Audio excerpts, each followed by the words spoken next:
Hey guys, just a quick update before we dive into this episode. So last Sunday we applied to be listed in iTunes and in the Google Play Music Store, and both came back and we were approved. So if you use either one of those applications, you can search for Post to Post and you can find us. If you use a third-party app or a third-party podcatcher, we have submitted our podcast to a few of those that maintain their own lists, but a lot of them do use the iTunes API. So just search for Post to Post. You should be able to find us. If it's not coming up, just maybe give it a couple days. And if it still doesn't come up, maybe next week, just fire us an email or a tweet and just say that you use this app and it's not showing up, and we'll do our best to have it on there. I also want to mention that this episode is episode 2, but it's actually the very first episode Neil and I recorded. We had a very special guest, and there were actually a couple audio issues we had with the podcast that we weren't aware of until it was done. And because of our special guest, re-recording wasn't an option because he does not live in this city. So we probably wouldn't have re-recorded it anyway, but I just wanted to apologize for that. Between the first episode and the second episode, we've actually learned a lot on how to improve the audio quality. So we just want to thank you for your patience, and on with the show. Thank you.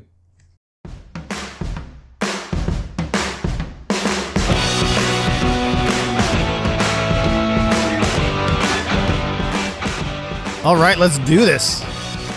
Welcome to the Post to Post podcast. I am your host, Jason. This is episode 2. Thank you for listening. Hit us up on Twitter at Post to Post Show. Your feedback is always welcome. And as always, check out the guys, youtube.com/post to post. In this episode, we have a very special guest. Neil's dad, Brent, the host of 2 Minutes for Charging and some of Neil's videos when he goes on his rants, was in studio with us a few days ago for about an hour. And we had a fantastic hockey conversation about his life growing up in Montreal, being a Montreal Canadiens fan. We talked about where the game was in the 70s and 80s and kind of compared it to how it is now. We talked about rules and coaches' challenges and all sorts of things. It was just a fantastic hockey conversation. I'm going to play that for you now. I hope you enjoy it. Have a listen. All right, so we're sitting here with Neil's dad. Lots of people have been making comments about Neil's dad, and they like Neil's dad from the YouTube videos. So we're going to take some time to get to know Neil's dad a little bit more. So why don't you tell us, growing up in Montreal, being a Montreal Canadiens fan, how that was? That's the greatest thing in the world. For the first 15 years of my life, it's all I knew. It wasn't really special. As far as I was concerned, everybody lived in Montreal, and everybody was a Montreal Canadiens fan. So I didn't really think of it as a big deal. It was just part of the daily life of living in a city like that. And, I was lucky enough to be living at a time when they were rolling out some nice dynasties, and they had great success. And almost every second year they won the cup. In the first probably 15 or 16 years of my life, they won the cup, 10 times. That's incredible type numbers. And you just got used to it. But it was great. It's a town that loves its sports. Whenever there was a Grey Cup in Montreal, the place went crazy. Whenever there's a Stanley Cup in Montreal, the place went crazy. And it was just great to live there. And I think what's happened in the last 3 decades is that Montreal fans have lost that connection with the regularity of winning a cup. And now it's a very special thing, and it's almost a unicorn thing. And we're almost to the phase where, Toronto's looking at 50 years since they won the cup. We're now looking at well over 20, and we're starting to feel Toronto's pain. And I don't know, it's not a feeling I'm used to, but I'm getting used to it, and I'm not happy about it. Like, there's one of those videos where you showed off a parade on YouTube. 93. Yeah. Was that your favorite moment in terms of Montreal Canadiens in Montreal, or? I think it has to be, because I was 15 when we moved away. So I wasn't really, I could get downtown on the buses and the subway, and I could move about the city when I was a teenager, but I wasn't really in control of my own day. In 1993, I was there with my brother. We were adults. We could go where we pleased, and I was grown up enough at that point to realize the magic of what was going on and how important and precious the Stanley Cup was, because even then it had been 7 years since we'd won the previous cup, and that seemed like a heck of a long time. And who would have thought it'd be another 24 plus before we'd win again? So, yeah, that's the magical moment for me, because I was up close to the players. Yeah. I saw the cup go by. I saw the Conn Smythe go by. You could recognize the players. They were close to the fans. And that's my highlight moment for being a Montreal fan so far. And that was, I guess, the best it's ever gotten for Patrick Waugh when he was there, that 93 win because he won in 86, but 93 was a pretty fairy tale win. I think they won 11 overtime games or something like that. Yeah, something crazy like that. They had to win, I think it was 14 games maybe to get the cup back then, because I think one of the series was a best of 5. Yeah. Now it's 16. But he was, in 86 when he first won the cup, he was almost in as a fill-in goalie at that time. He was a rookie, wasn't he? Yeah, he was a rookie. And he, in fact, the following year he might have actually qualified as rookie, I forget. But he went in, just like Ken Dryden went in, and the previous to that, where you just pull this goalie out of the minors and throw them in because you've got a need, and the goalie just goes crazy. Like Matt Murray last year. Yeah, like Matt Murray last year, same sort of thing. And in 1993, though, he was the starting goalie. He was the franchise. He was adored by the fans. And this was a couple of years before the big blow-up he had with the Ron Corey and walking off the bench. Right. Was that 95? That was 95, yeah. And it was just a matter of weeks after you, Neil, and I and your mother were up to a game in the Forum. Really? Yeah, we were up to a game. And that was Hartford. Against Hartford Whalers. It was one of the last games in the Montreal Forum, and I wanted you to be in the Forum like I was in the Forum when I was a kid, to see at least one game, because I knew after that it would be a newer rink and it wouldn't have the same magic. So, yeah. I do remember parts of that, but I didn't realize it was that close to the Patrick Waugh firing. Yeah, it was very close. We were up there in November. Might have been 94, like it 94, was, 95 season. Yeah, so 94. we were there in November of 94, and I think the blow-up was in maybe February when Patrick Waugh, was eventually traded to Colorado. Yeah. And it was a shock, and still I think a shock to a lot of people, and that happened. It just showed how out of touch the Montreal Canadiens management had become with their fan base and their players, really. Well, if you look at, the decision there was, do we choose Patrick Waugh or do we choose, who was the coach at the time? At the time, it was Mario Tremblay or something like that? Mario Tremblay, yeah. Yeah, so, it was choose Patrick Waugh or choose the coach, and they chose the coach. And so if we look at this year, Jack Eichel, that situation that just happened, he said he wouldn't be back or something like that if he wouldn't play for that coach. Yeah, he wouldn't play for that coach anymore, and they made the opposite. And that's what we heard publicly. If you go back just a few more months, they had the choice between P.K. Subban and the coach, and that time it was Michel Therrien. Yeah, exactly. And they chose the coach. Yeah. And now there's no Subban, and there's no coach.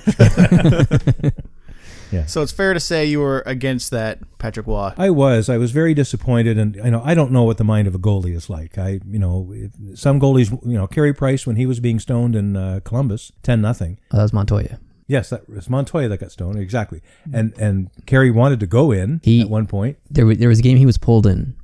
I think it was after that, and that was the game that he gave the glare to Michael Therrien. And since after that date, he played terrible the rest of the season. Yeah, he did. And some goalies want to be there and take it, and some goalies they want to take the break. Like Holtby got pulled, a few games ago in for Washington, and he came back and played a great game the next game. Best game of the he playoffs. Was lights out. I think he had a shutout. Did he not? He almost had a shutout. Almost, yeah. He just let one in. Yeah. He let 2 in. In the last 3 minutes or something like that, but they did win the game. Mm-hmm. So on a related note, what do you think about players having control over teams in that kind of way? Because we see it in the NBA with LeBron James and things like that. So I'm just, what's your opinion on that? I guess some teams and some players for whatever sport it might be are so darn special that you have to give them a wide berth. I think Carey Price is one of those players. I think Sidney Crosby is one of those players. I think Ovechkin's one of those players, where the management might sit down, as they did, I think, behind Michel Therrien's back on the West Coast road trip just before they canned him. Yeah.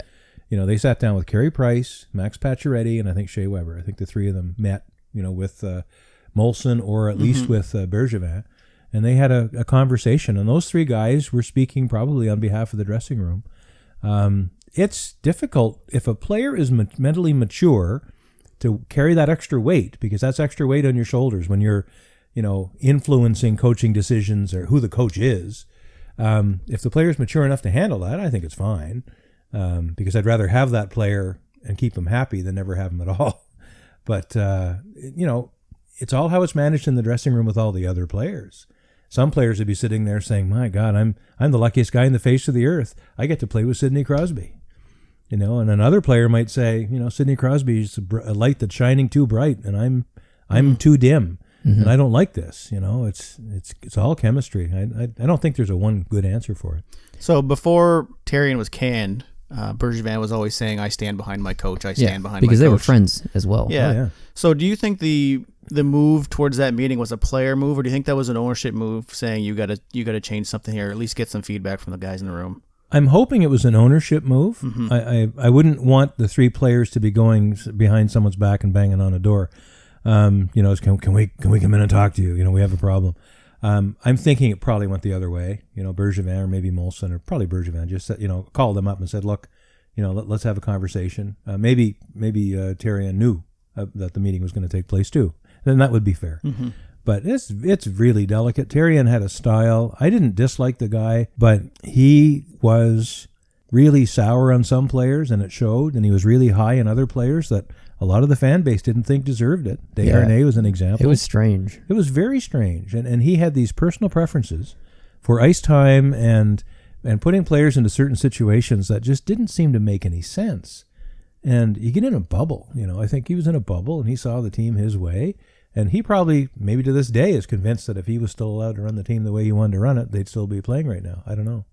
Yeah, and he was a chronic line juggler as well. Oh, God. That was frustrating. And probably frustrating for the players as well. I mean, they want to get in a groove and play with a line mate. Pacioretty and Radulov played together, I think, maybe a third into the season, and they really clicked. Mm-hmm. And then they were taken away. And then they were put back. And then they were taken away. And that can be frustrating. Yep. So... And I don't think it helps when broadcasters just generally talk about the first line, second line, third line. That's right. For a while, yeah. When it came to the fourth line, they knew that sounded bad, so they started calling it the energy line. A couple of years back, this is the energy line, and trying to basically put lipstick on a pig. Mm-hmm. But thankfully, because of the skill that's on a lot of teams now, the fourth line is a very skilled line too. Mm-hmm. Absolutely. And in some games, we've seen it in the playoffs. The fourth line is the line that can't be checked as well. That's right. As the plans they've made for the top three lines. Exactly. And the fourth line's doing the damage. Yeah. Ottawa has a great fourth line. Yeah. Boston this year, I think, had a pretty decent fourth line. Yeah. So I'm not going to keep this episode totally on Montreal, but I do have one more question. Sure. What is your opinion on their policy for only having a French coach? Because the argument I see for it is that a big chunk of Quebec's media or viewership is French speaking, so it's I don't know if it's polite or the right word is, they have the right to be able to hear the interviews in their own language. So I'm just like, what's your opinion of having the best coach that can't speak French or just taking the best one that does speak French?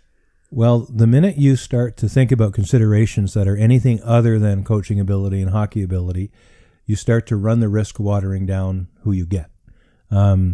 I don't know that it's that critical that you have to have a francophone, like mother tongue French coach for Montreal. But I also think that if you do hire an English coach, one of the job requirements should be intensive French training so he can answer questions. He doesn't have to have been from Montreal or Quebec City or someplace himself. He could be an American or from the West as far as I'm concerned. And Montreal has succeeded in the past with Scotty Bowman, for instance. We had Scotty Bowman as a coach. I don't think he spoke a word of French. If he did, it wasn't very much. We had Al McNeil as a coach. This is going back before you guys were even around. But Montreal has had a lot of unilingual English-speaking coaches in the past.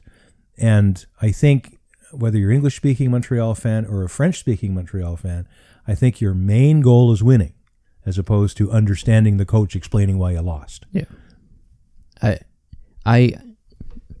It frustrates me because... and maybe I shouldn't use the word frustrate, but it's an English world, and I'm sure that everyone in Quebec who speaks French, probably I'd say at least 70 to 80% of them also speak English or understand it, because it is an English world. So to me, it's only really about 20% of the people who might not get it. That's true, but like being from Quebec myself and understanding the culture a little better, for a francophone, it's not just about whether they can understand what's being said. Mm-hmm. And you're right. I think most of them can understand what's being said. But if the person who's not native French is trying in French, it's a huge show of respect. Right. Absolutely. And I think that's really the distinction is, does the team, does the coach, does the general manager respect me as a person well enough to try to communicate with me in a way that, that they understand my situation. And I think that's a very, very important thing. Even if it's not a comprehension thing, it's still an important thing. And I think I like what you said there, because we talk about Saku Koivu back in the day. He got some flack when he first came to Montreal because he didn't want to speak French. And then he actively learned how to speak French, and everybody loved him. Yep. So I understand. And you don't have to be that great at the French either. If you show you're trying, right, and they can understand that you're struggling, with it perhaps, and you're giving it your best shot, you've shown the respect at that point, and I think you get credit at that point. That doesn't mean you should stop trying to get better. You definitely should. And I think every coach who coaches in a market like Montreal with the crush needs to at least have a darn good reason why they're not answering more questions in French. Yeah. And I think, the French media I watch a lot of French media. I watch RDS, I watch TVA, and they go through a lot of torture when they're interviewing English-speaking players. If they're going to Steve Ott or they're going to Pat Chiaretti, they have to ask their questions in English. Right. And they have to hear the answer in English. And then they put the microphone, they look at the camera, and then they translate what the guy just said on the ice after he got the first star or whatever. I think that's the French community coming a long way into the English world to try to get what they need to have. Yeah. So I think we need to respect that too. Yeah, and we're, like, you grew up in Montreal, your first language is English, but you speak French as well. I only speak English, I don't speak any French, but I think I can say with confidence that we both prefer to watch Montreal games in French. Absolutely. On RDS. It's like night and day. Yeah. The French announcers are highly knowledgeable, they're very professional, Yeah. and they're extremely into the game. They're excited to watch the hockey. And here's something else that I think is important, and this goes to all teams. It seems that Montreal, maybe to a slightly lesser extent Ottawa, isn't allowed to have a hometown announcer on the CBC.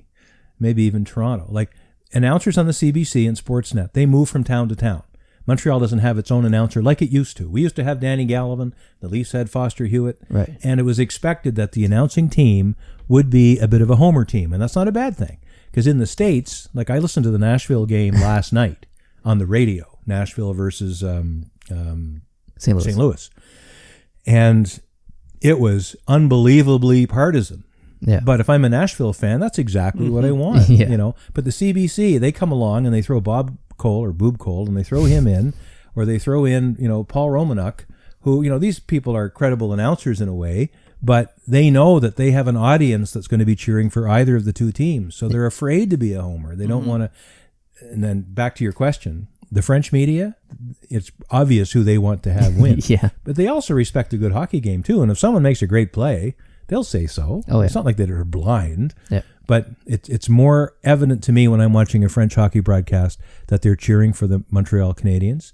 They want the Montreal Canadiens to do well, and the game is focused on Montreal. And nowadays with the modern media, if I wanted the other team's broadcast, I'd go get it. Absolutely. Yeah. And we can all do that. Yeah, you can. See, I've never even really thought about that, but he's absolutely right. Like, the West Coast teams have, I guess, their media personalities that represent those teams. Yeah, and, LA is and on quite... the East Coast they don't, and I've never really thought about that until now. Well, I think Boston does. Well, I mean, in Canadian teams. Like, oh yeah. Because I mean, you're right. It's CBC that covers Toronto and Montreal most of the time, and yeah, it's national broadcasters covering two of the biggest teams in the league. Yeah, which is kind of it. I guess TVA covers the Montreal games, but I've never thought about that before. There's not dedicated personnel for those teams. And if you look at the World Series or even just the AL playoffs, last year, I don't like Martinez, Buck Martinez for the Blue Jays. I can't stand him. I can't help myself. It's just the way he talks. It's everything about the man. He drives me crazy. I've looked him up to see if I could find on Wikipedia more reasons why I shouldn't like him. It's totally unfair. But when I hear him, he drives me so nuts. In that case, when it's time for the playoffs to happen, then they go to a national broadcaster.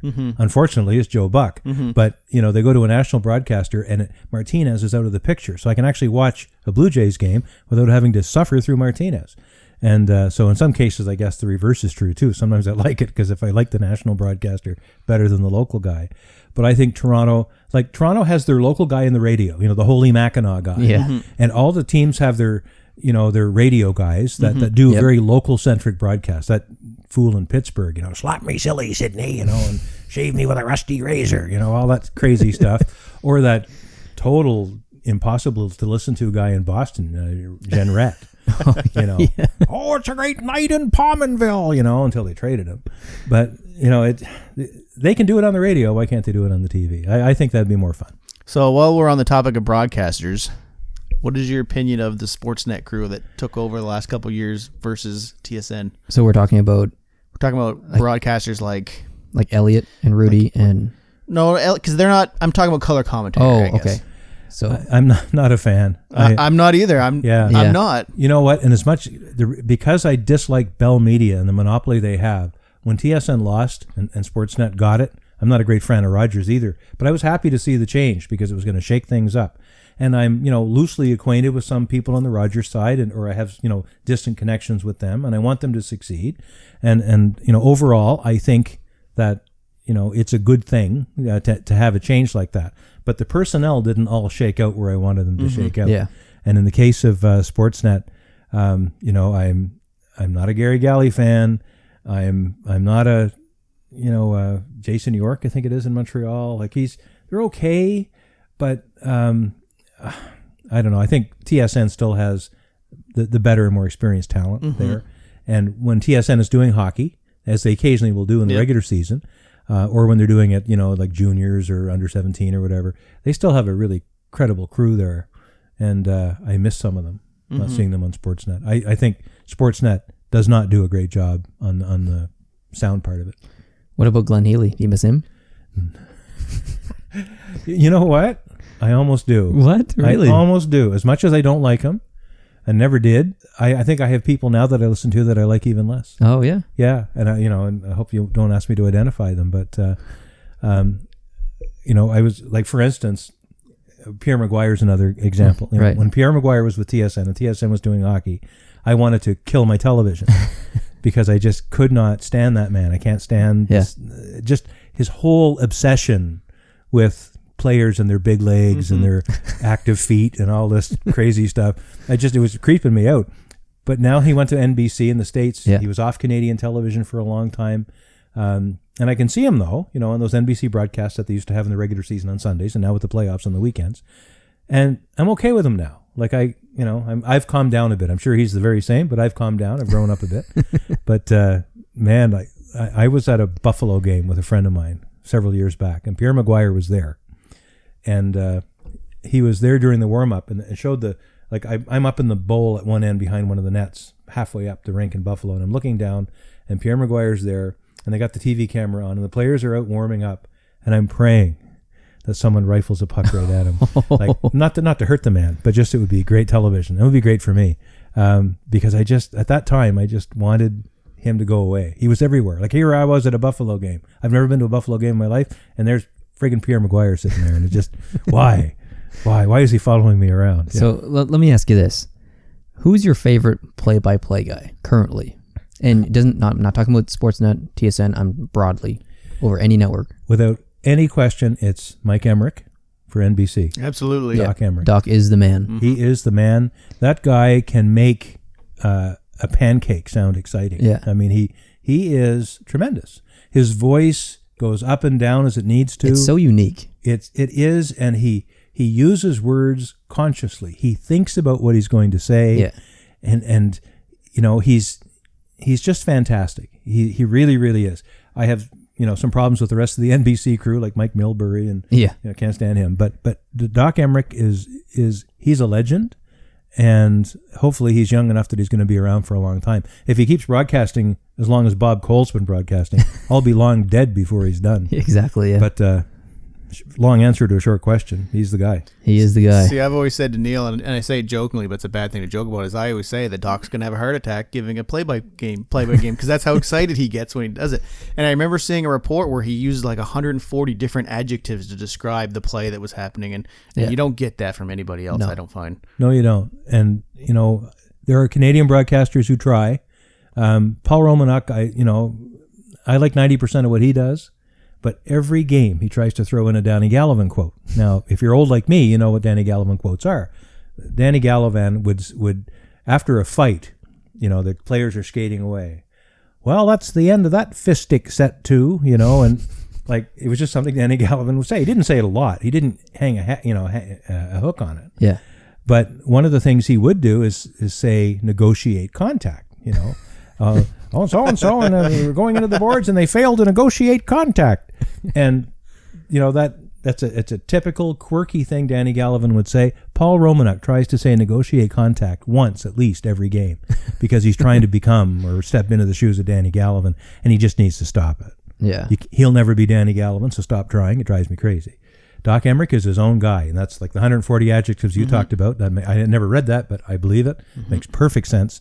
The guy is a thinking hockey announcer, and he still manages to make it exciting. And just the inflection that he uses in his voice during certain moments, it's just, I don't want to use the word addictive, but I mean, you remember, like you remember highlights that he's called. Yeah. Like, I won't talk about Doc, but Jim Houston has a great save Luongo. Yes. Whatever. Yeah. That's everywhere. And I like Jim Houston. I know a lot of people don't, but I do. And he does most of the Western games. Generally, yeah. Right? Generally, yeah. He's been doing some of the Toronto type playoff games now, I think, lately. But yeah, I agree. He's mostly Vancouver centered, or West Coast at least, or West. Because that's where he lives, so it makes sense that he's. Yeah, but I don't dislike Jim Houston, but he's not my favorite. I get the sense that he's trying to really not pop his P's and do those kinds of things. So like I find that he's kind of holding his voice in a little bit. I don't know if that makes any sense, but it sounds like he's almost a little too manufactured when he talks. Just talk. And if something just blows you away, just say so. I mean, it's I think we need to get a little less plasticky and a little more human being, fleshy, in our stuff. We've gone away from that with all this technology, which is crap. Absolutely. This might be a little off topic, and we've spoken about this before, but I think it's important that other people hear this as well. There are certain terms that we don't like to hear. Half boards. Half wall. This drives me crazy because the wall has never been higher. Why is it the half wall all of a sudden? It doesn't make sense. Well, and I'd go even farther. Why is it a wall? If you look in the hockey rule book, whether it's the NHL or the NHL Officials Association or the IHHF, I don't think you'll find the word wall anywhere. Nope. There's a penalty for when you smash someone up against the wall, and it's not called walling because it's actually the boards, not the wall. And it's, just because they're not made of wood anymore doesn't mean they're not the boards. Exactly. And just call it the boards and call it the glass. You rung it off the glass, or the upper wall. That sounds stupid, or the half wall, or the full wall. Any wall at all, I object. Yeah, they don't call stanchions that anymore. They're calling them uprights now, which pisses me off. Well, and which means that you want to kick the football between those two. Is that what you want to do? Because that's what uprights are. They're the two posts where you make your field goal. All right, so there's a couple questions I want to ask you that were talked about yesterday on a sports program, but I want to preface that by saying, how do you compare the hockey now to hockey in the 70s or 80s? Do you like it more? Do you like it less? I know it's different. Do you like where it's gone, I guess? That's where we'll start. I have to say I do for the most part. I like, back in the 70s, for instance, you were called with offside on a two-line pass. The red line existed at center ice. The game was a lot slower, more grindy. Oftentimes in the 70s, the players, if they wanted to take a break, the players would just slide over to the wall, and they would both put their skates on the puck, and if they stood there for more than 3 or 4 seconds, the referee would blow the whistle and they'd have a face-off. Now, play the puck. And if they futz with it for 45 seconds, they'll still have to play that damn puck. And hardly ever, unless someone falls on it and, they might get injured, the referee's not going to blow the whistle. So I like that. The game is so much faster. It's scarier. I would like a return to wooden sticks, though, which is counterintuitive to everything else I just said, because I'm tired of seeing broken sticks all over the ice in these playoffs. It's crazy. These are $1,000 sticks, and they're breaking. Like there was a slash call last night. I don't know which game it was, but there was a slash call where one player, one hand, on his stick, and just kind of waved it over towards the other, and he just hit that carbon fiber stick or whatever it was in the right place, and the thing snapped in two.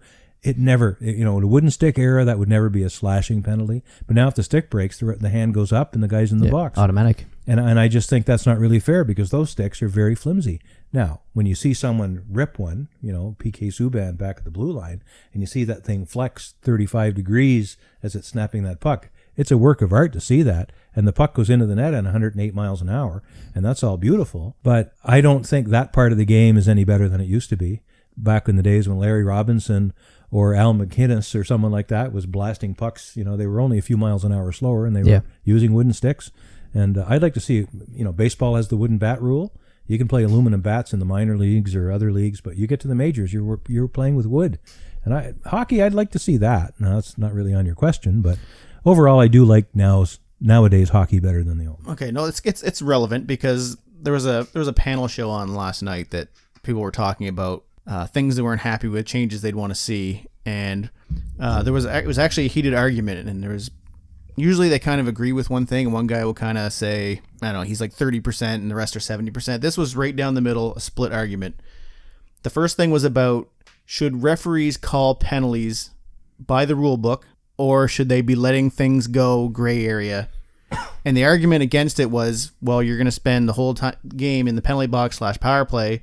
And the counter argument was, well, if you call the game as it's supposed to be called, players will adapt and then the game will continue on. I think I'd favor the second argument. You know, I have some pretty unorthodox views on certain hockey rules, but I think if those rules were enforced the way I wanted them, it generates a change in behavior. That's right. So there's an adjustment period that would be hectic and it would look unfair. You know, some teams would be in the penalty box, like you say, all the time, but it wouldn't last for long because teams that are in the penalty box all the time tend to lose hockey games. And when you lose enough hockey games, you start changing the way you approach the game.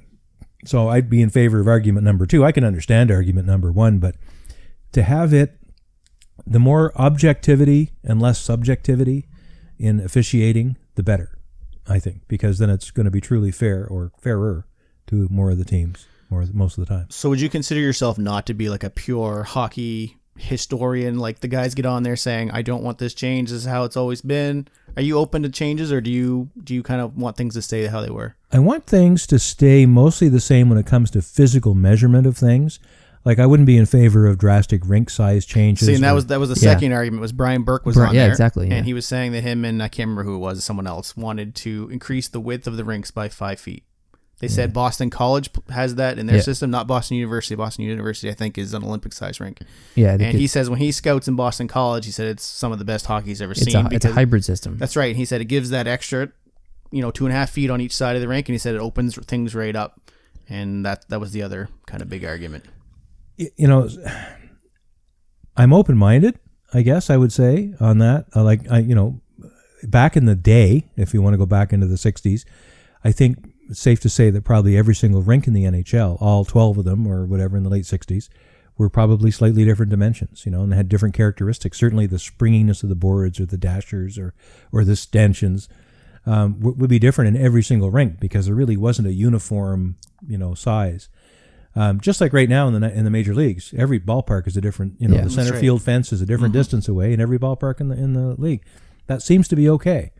So in some ways, like the width of the rink is probably not something I'd really object to, especially, a 5 foot total. International is 15 feet more, isn't it? It's 85 now wide. Yeah, it's 15 feet. It's 100, 200 by 100. It's 100 on the Olympic size and the same length for both. Mm-hmm. But on Olympic, it looks like the goals are farther away from the backboards. Like there's more room behind it. It does seem like that, yeah. I don't know if that's, it just looks that way. I think that's true, yeah. I'm okay with some of those tinkering changes. If it's going to speed the game up, great. Speed up, I don't mean in making people go faster. I just mean in fewer whistles, fewer stupid stoppages. I'd be okay with that. I wouldn't want to change the size of the net. I wouldn't want to go too much into the goalie equipment sizing, unless it's to bring it back to where it was in the past. One of the things I do believe strongly in is the recording of statistics. And the minute you start tinkering with too much of that stuff, you have to put an asterisk around all your stats. There's no comparables anymore. There's no comparables. And I think that makes it difficult to be a fan and to, try to picture, how would Bobby Orr do in the hockey of today? Mm-hmm. I don't know. Maybe he'd be the same superstar he was back in the 60s and but I don't know that he would, because maybe the Bobby Orr of today gets hit by the Scott Stevens of 10 years ago, and there's a matter-antimatter collision, and I don't know. I'm a conservative person generally, small c conservative. I think that goes to hockey as well, but I'm not opposed, piloting something in the AHL like they did with the I like the no-touch icing thing. Mm-hmm. I think that's worked very well. Some of the calls look a little sketchy, but they always did. They were always sketchy. Those touch icing calls. Now you don't see people risking their lives just to get a whistle on the other end of the ice. So I'm a big believer in that. That hasn't changed any stats. So, I'm okay with that one. So, Jason, I'm glad you brought up Burke, because he also was talking about he'd like to see less games. He'd like to see. He also mentioned 70. Less games, 70 games. I think it was him and Ken Holland who agreed on. That's who it was. Yeah. What do you think about that? 70 games instead of 82. And second question, back in the day in the 70s, how many games did they play in a regular season? That's something I don't know. I think they played fewer games. It was like 74 okay. or 70 maybe, if you go back far enough. Yeah. I'd be okay with fewer games. I don't think a season should ever be packed so that there has to be a back-to-back games. I think hockey is a very punishing, hard-to-play sport. I think at least a day's rest in between games is only fair to players. I think it would reduce injuries and other things. So I'd be okay with fewer games, starting still maybe in early October, finishing in late March, early April. And, however, take a break at Christmas, and maybe, I don't like the 5-day break thing. I think that was a disaster this year. But 70 games, if it's fewer games, to have the same, amount of competitiveness and still tell the story as to which teams are the best and worst for playoff seeding. Yeah. If playoff seeding ever gets to mean anything again, then I'd be okay with fewer games. Yeah. So, I know there's a lot more factors that went into this, but if having 70 games instead of 82 meant that we could go to the Olympics, would you be all for it? I'd be okay with it. I think I've said before on one of the video, that I'm not a huge Olympic fan, and some of it's my own history. I grew up, cheering for the professional hockey players on, my NHL favorite team, and the Olympics weren't a factor at all. I liked watching the Olympics because we had a team there that wasn't expected to win, and look at the Americans in 1980. They did manage to beat what's probably one of the most elite teams in the world. Yeah. With a bunch of college kids. Yeah, and we're decades apart, and we've only grew up on seeing NHL players in the Olympics. That's fair too. But if we did have Olympics, because of the limited number of players that would be seconded over to the Olympics to actually watch or play in those games, I think there's no real reason to shut the league down in the meantime. Right. Keep going. I agree. Yeah. So, let's not take a break where everyone sits at home and all the players who aren't in the Olympics are in their local grocery store. Oh, hi, Bob. I see you're not in Sochi. I see obviously you suck enough that you're still here and you're getting the 2 weeks off. I just don't think that's necessary. I think these people could still play. Look at Pittsburgh after the Crosby injury. They got Crosby gone, Kunitz, they got Murray. Let's say they were all playing somewhere else instead of being injured. They're still icing a darn good team. Oh, yeah. Yeah. Well, I'll ask you this. Again, it's a bit off topic, but it's still in the realm of rule changes. You discussed that you don't like the 5-day break. You would like that to be abolished. Yes. I know you have an issue with the coach's challenge, or maybe not the coach's challenge, but the consistency of what's goaltender interference and what's not goaltender interference. How do you think that they remedy this and get things consistent?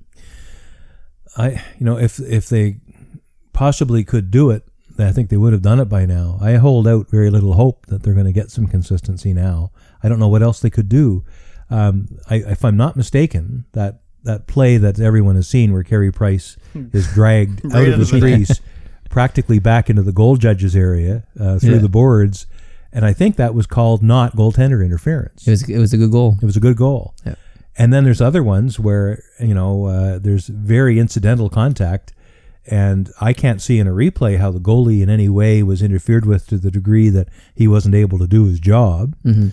I think it's unless Toronto or the same person in Toronto or New York is going to make all the decisions based on their thinking, so there's some consistency, fine. But if they're going to leave it up to individual referees looking at little iPads over in the corner, and there's how many referees are there in the NHL? 50 probably, at least. Yeah. And they don't all see the world the same way. I think we're going to have a continued pack of trouble with this goaltender interference thing. I'm way happier now though than I was in the days when the toe of someone's skate was in the crease. Yeah, the Brett Hall incident. Yes, the Brett Hall incident. I think that was just, and that's why we're here. Exactly. Has it surprised you how many offsides have happened that the linesmen have not caught? Because it seems like in the last year or two, there's an awful lot of turnaround in that, and it's like nobody picks it up when the play's happening. It's just when the goal goes in, they look at their little monitors on their bench, and then they review it, and then, yep, the linesman missed it. And that seems to happen a lot lately. That's a great point. And I hadn't really thought about the increase in what appear to be missed calls because they're overturned on review. I shudder to think that was going on all along. Maybe are the linesmen now knowing that they'll be overturned if they're a little off, so they pay less attention, so they're less worried about calling it just exactly right because they know it'll get fixed. I doubt that's going on, but it's a possibility, I suppose. It's a little concerning. What bothers me a little bit, I guess, is we have the technology now to put a chip in that hockey puck and to probably have ways, like for instance in NASCAR, they can give a poor NASCAR driver a speeding penalty when he's not even speeding because he crosses some line ahead of some other guy. Yeah. And that's all because of technology, and they can do that now. They can do that with the puck crossing the goal line. Did it cross the goal line or not underneath the goalie's pad?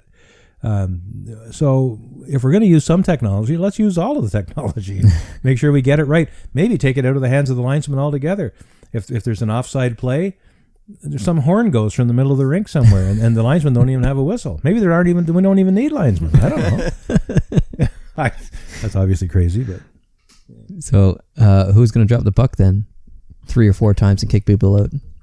The puck will be dropped by a robot, or it'll shoot down from the roof in a cannon. Yeah, that'd be great. Or just like in soccer, or football, one team elects to receive, the other team elects which end of the field they want to play from.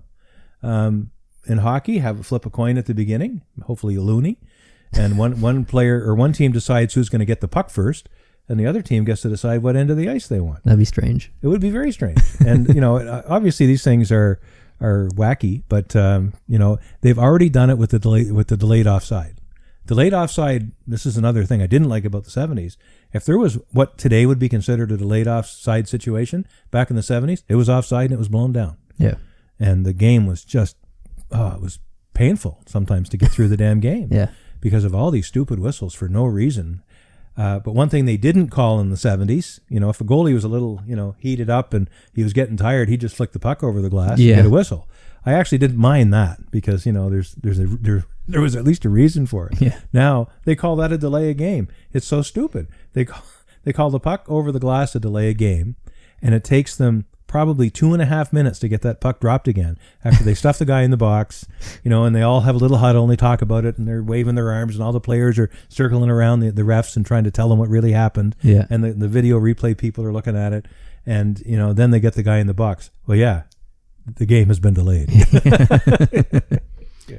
Do you think the referees are under a lot more pressure or stress than they used to be with all the video reviews and the replays? And do you think they're afraid to make the big calls now and they'd rather just make a call on the ice and then defer to the war room in Toronto? Could be. I the last place I'd ever be, I guess, is in the mind of a referee. I don't know what they're thinking, but it has to be very, very hard to do any job when there are going to be 17 or 18,000 of your colleagues in the stands who now, unlike ever before, have the opportunity to look at your work from the center of the rink, from the high above center ice, in super slow motion to see if you screwed your job up or not. I can't imagine what the pressure would be like on a referee to do that. I don't know that it affects them. It doesn't look like it affects them. They still make the calls they think they need to make, and they do get overturned sometimes. The double overturn the other night was a little strange, where, at one call was their goaltender, did the puck cross the line, I think was one call, and then the other call was there goaltender interference prior to the puck, and it kind of went both ways in that one. That can't be easy. It can't be easy. We've got human beings trying to do what we know we can do better without human beings. That's got to be tough. This is, again, off topic. There are no off topic. We're just switching topics. This is a podcast. That's we right. can talk about whatever we want to talk about.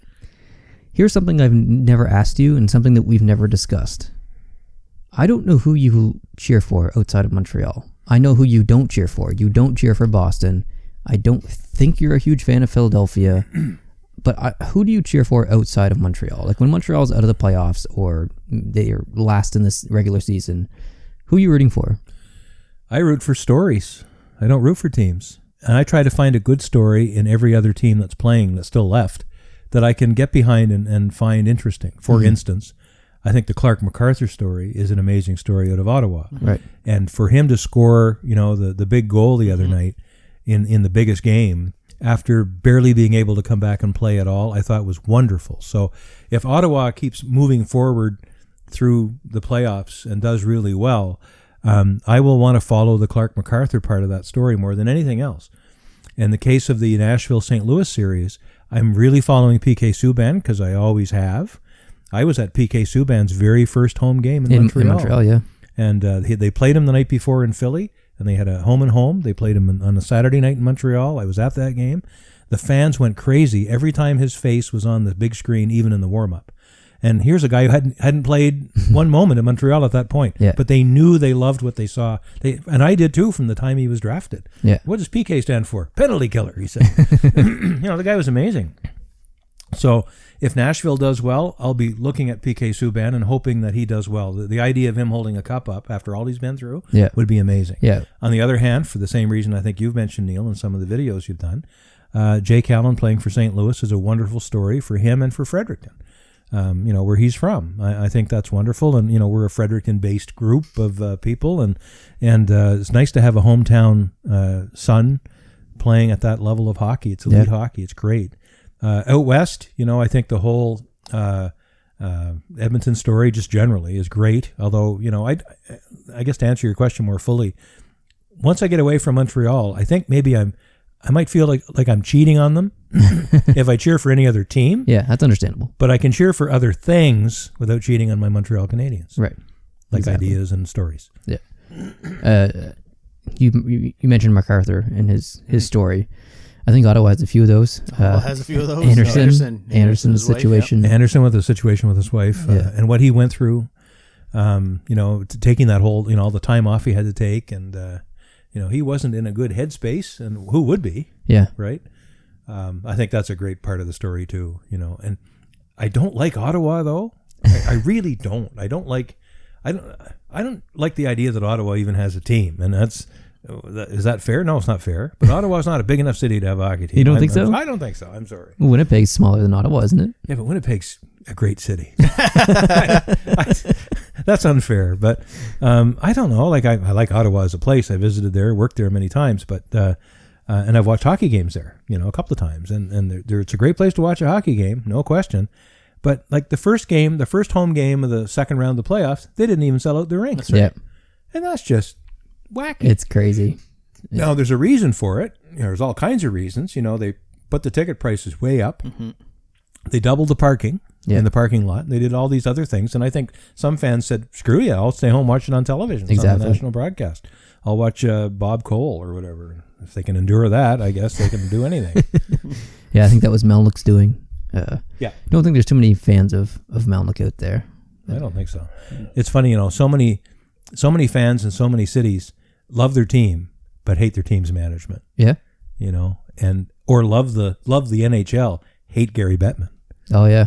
There's not a lot of love for Gary Bettman out there. He gets booed wherever he goes. It doesn't matter what city. It's pretty comical to watch. It is, like every team that's won the cup in my recent memory. Yeah. The fans, especially in their own rink, the fans are going crazy. They just can't wait to see Patrick Kane hold the cup up, or Sidney Crosby, whoever it is. Yeah. And they also can't wait to see Gary Bettman come out on the ice so they can boo him. It's not even about hating Gary Bettman anymore. It's a tradition. Yeah. It's just what you do now. Yeah. He's just bobbling his head, closing his eyes, and just... I know, and it just, man. I don't know where he goes to bed at night, but I have a funny feeling he hangs upside down in a closet. Yeah, he's a very strange guy. Oh, man. And he came from the NBA, right? He used to be the commissioner He did. Yeah. And the owners love him, obviously, or he wouldn't be there. Exactly. So, he does, he makes the money. Yeah. But I think the Gary Bettman era, which is now getting a long, long time. It is. I think that he put hockey teams into U.S. cities that I didn't think should have hockey teams. They didn't have a hockey culture, and it was artificial. And teams were fleeing Canadian cities like Winnipeg and Quebec City. But then I have to say, Columbus, they fill that rink. Yep. And when they fire that cannon, that's exciting stuff. And Nashville is crazy for hockey. They are. I never would have thought that. Never in a million years. But they are nuts for hockey. And if they won a cup, aside from the PK Subban thing, if Nashville won a Stanley Cup, Oh yeah. they'd be nuts. It wouldn't be like when Tampa Bay won the cup and they had a parade and people are walking by saying, "What's that thing?" Let me ask you this. So we have the Phoenix situation. Jason, you and Arizona? Arizona. Or sorry, every single The only reason I this did team, that was because I just watched a video they released and Justin Every corrected them, so I had to jump on that. time. So okay, Arizona. We all know the Arizona situation. They're struggling. It's not a surprise. Do you think the addition of Las Vegas being so close to Phoenix will create some kind of rivalry between the two and actually help both teams thrive? I was watching Post to Post when you were talking about rivalries, Yep. and you mentioned the possibility of a Phoenix, Arizona, Las Vegas rivalry. I mean, Arizona borders Nevada. Yeah, You and I have been across the Hoover Dam, and we have. and over to the Arizona side. But Phoenix is a long way from there. Right. I don't know what the culture's like out there because there's no hockey culture to start with. Exactly. Other than Austin Matthews. He came from that system, and that proves a lot of people right and probably proves a lot of us wrong. Yeah. That Phoenix or Arizona or Glendale or whatever couldn't be a good breeding ground for a new hockey thing to happen in California or Arizona, but it has happened in California and Arizona with players coming up through leagues and playing in the NHL and doing really well. Rivalry speaking, I think Las Vegas will have as much of a chance of having a rivalry with Colorado or with LA. I think Las Vegas and LA, there's quite a dichotomy there. It's like Montreal, Toronto, Philly, Pittsburgh. LA and Las Vegas are not that far apart geographically. It's just a few hours drive across the desert. Yeah, just over the mountains, isn't it? Yeah. Or through the mountains. Well, there's mountains and desert, Yeah. both sides, I guess. But I think there's as likely to be a rivalry in that direction as anywhere else. I don't know if Las Vegas will ever build itself on a rivalry to start with. I think Oh yeah. it'll be a lot like the Florida games over Christmas, when Toronto and Montreal go down and play and 75% of the rink is cheering for the road team. Yeah. Because they're down there on strange thing to vacation. see, yeah. A lot of people in Las Vegas will be there on vacation, and there's a lot of people that go to Las Vegas already now to watch Cirque du Soleil or watch a comedian, Yep. or pull on the slot machines, and now they'll add a hockey game to that. But apparently Las Vegas has all kinds of season ticket holders. Yeah, it's like 14,000 or something crazy. Yeah, and I'm not sure how real that is. Did casinos go in and buy up, See, I think the first 8,000 sold quite quickly, and they struggled towards the end, but they did get where they wanted to get. But that's just it. If it's the casinos buying and offering them to the high roller, players that go there, and then if they decide not to go there those nights, there could still be visually plenty of empty seats, even though the tickets are sold, and that doesn't look good for a team that's first starting. No. Yeah, and now it's the first real expansion team in a while where there's been an expansion draft. I'm really excited with the coach they've got, Gerard Gallant, to build a brand new team from scratch, picking probably a fairly fair to middle and good player from every other team in the league, and then having a fairly decent draft pick in the entry draft. I'm excited to see Las Vegas do well. We need more balance to make the East and the West equal. This uneven number of teams with two more teams being in the East, I think, is not great. It's not really fair to the teams in the East. They have that much harder percentage-wise to make the playoffs than the Western teams do. I don't know how you fix that, because even teams like Columbus, you could even count Chicago, you could certainly count St. Louis and Nashville, are really Eastern-based media markets. Yeah. They're not really maybe Midwest, they're certainly not West. I'd almost favor three divisions, an East Atlantic kind of Conferences, you mean? Yeah, well, yeah, divisions, or maybe three conferences, with divisions in between or inside them. The Atlantic could have essentially the coastal teams. There could be a Central Division, and then a Western Division or conference, where you can take. Let's say you had 33 teams in the league altogether. You could have 11, 11, 11, and work it out that way. Right now, I just think to artificially populate the West with teams or move things around out there, it's not going to fix the problem. But I do like the idea of Las Vegas having a team. Good on them.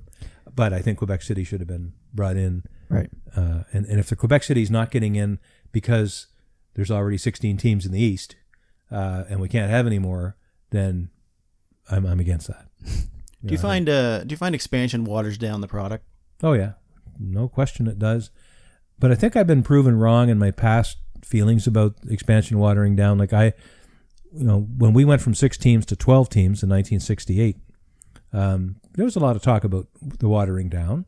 A lot of players that were just a little on the dying edge of their career would went to St. Louis, for instance. They got Glenn Sather, for Pete's sakes, played for the St. Louis Blues, back in the early days, and he had been a Ranger, I think, prior to that, a long time ago.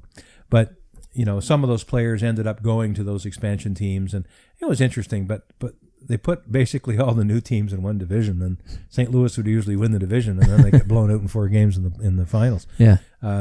So it didn't really work. But now, we talked quite a while ago now about the 4th line on every team being able to do some damage. I think that's proof that, if it is watered down, it's not badly watered down. A 4th line can skate with another team's 1st line and usually, do well. Now, if you took, let's say, all the talent in the NHL and went back to 12 teams, Wow, yeah. You would have unbelievable hockey. Unbelievable. And you'd have all kinds of people in the minors that would be playing great hockey in the minors. And that's another one of my unorthodox long-term wishes. You'd like to see 12 teams? No. But I'd like to see, what they do in England, with the Barclays Premier League. That's right, yep. They have a Premier League. Right, okay, I see what where you mean. all the teams, have to compete to get in that league. Yeah. And if you finish in the bottom 2 or 3, you drop to the next league down, and the top teams in that next league down come up and play in your league. And if you're like Leicester City and you can hang on through a couple of seasons, you can go from not even being in the league to winning the cup. And what a great story. I think that involves the entire continent in hockey, because that little team in, the Doketown Hitmen or the Grand Lake, River Rats, wherever they are, the Grand Lake Salmon Jiggers, they could actually, if all the cards fell their way in 10 years' time, they could actually be playing in in the East Coast League or something, and they could move their way up. And I, obviously that'll never happen because of Gary Bettman and the way the owners want it. It's a monopoly and they want to keep it. Yeah. So they'll never, ever let anyone sneak into the league through some stupid thing like performance. It's all about money. Yeah, in a situation like that, we could see the Toronto Maple Leafs and the Toronto Marlies in the same league. Yeah, sure. That'd be interesting. You've got Manchester United and Manchester City, in the BPL, and they're only, a couple of miles apart, and they're both competitive, and they're both near the top of the standings. And I just think that would be wonderful. It'll never happen in my lifetime, and it probably won't happen in your lifetimes, but it would really shake up the game. Fun to think about. Great to think about. A free agent might sign with the team in the 2nd tier league, and say, maybe they'll get a Radulov or they'll get, whoever, and because he thinks that team is going to finish in the top and get in the other league, and God knows what happens after that. Yeah, yeah, it's interesting.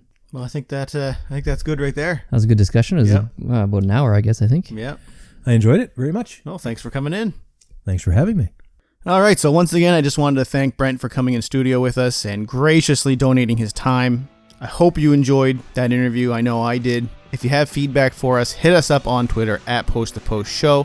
And as always, make sure you're watching the videos, youtube.com/PostToPost. Neil and Justin are putting an enormous amount of time and effort into that to try to grow the YouTube hockey community. If you like what they're doing, make sure you subscribe to show your support. Thank you for taking the time to download or stream or just listen to this episode of this podcast. And until next time, adios.